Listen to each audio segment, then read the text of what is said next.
The last few weeks I presented 30 video productions. I plan now just to summarize all in a few moments. Owning a pet comes with great responsibility. I'm sure we all are aware of it. No different to the way we care for our children. So at very least, we would expect one to use common sense, do the research, understand labels when we care and feed our companion animals. What amazes me is that us as humans, we've become very, very vigilant, I believe, in the way we look at labels, the way we aspire to a more greener, healthier lifestyle. We look at diet that's free of preservatives.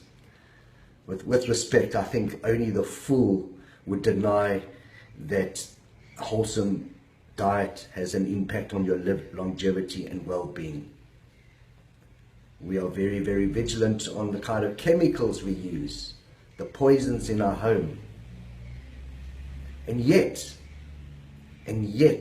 I believe that when caring for our pets, we don't apply the same equal principles. Our pets are in a dire state: cancer, diabetes, epilepsy, arthritic issues, obesity. It doesn't stop. The biggest problem is skin disorders. Every single pet there is struggling with skin ailments, licking of paws, loss of hair, smelly ears, hot spots, bacterial infections.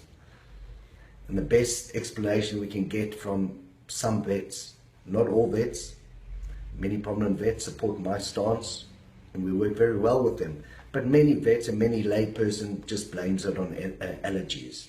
Allergies are around all the time, and therefore we have to build our immunity. So blaming it on allergies is not the answer. We do note that for many reasons, whether you blame the preservatives or a high carb diet, that this adversely affects our companion animals today as it would with our humans. Feeding a diet of McDonald's burgers and fries just doesn't cut it.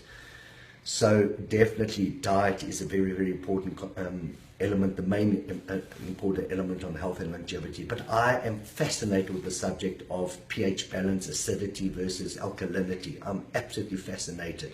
And what we do know is that an acidosis environment where we have too much acid in our diet, it affects inflammation. Inflammation affects your skin, affects arthritis, it affects renal complications. We know that high refined carbs, what you find in dried commercial pellets, look at the labels, my friends, look at the labels, is extremely high in acidity. We know that too much meat is also acidic. Our dogs are no more wolves than we are apes. They are not classified as carnivores, they're classified as omnivorous beings, therefore they need a high vegetable diet. Vegetables are alkaline based, they contain all the antioxidants, very important component of diet. So you obviously include meat. However, if you are a vegetarian, you can get protein levels high enough. But for most, we're going to use meat, and make sure that your vegetable content is extremely high as well. That reduces inflammation, and that sorts out your skin disorders as well as all the other elements. Supplementation is extremely important as well. Our foods are not as organic or as pure as they used to be. Omega-3 fish oil, fantastic. Apple cider vinegar, your coconut oil to get that glossy coat, not to restore cell damage, that won't do it. Coconut oil helps to promote a glossy coat. Your probiotics, your spirulinas, all of that highly and very, very important.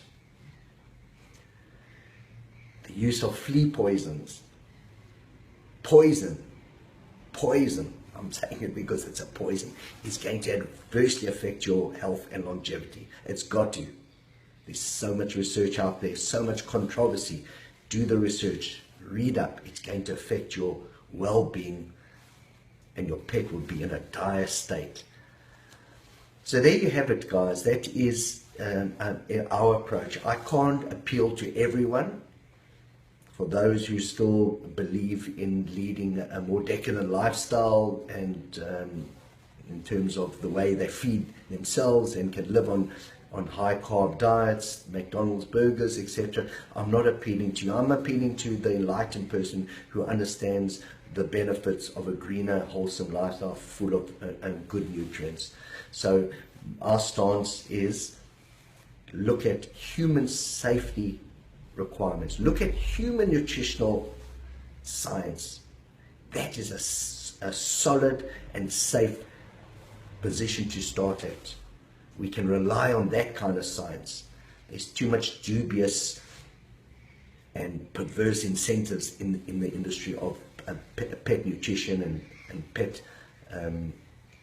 remedies and medicines. Let's rely on what's safe human nutritional science. That is where is our starting point.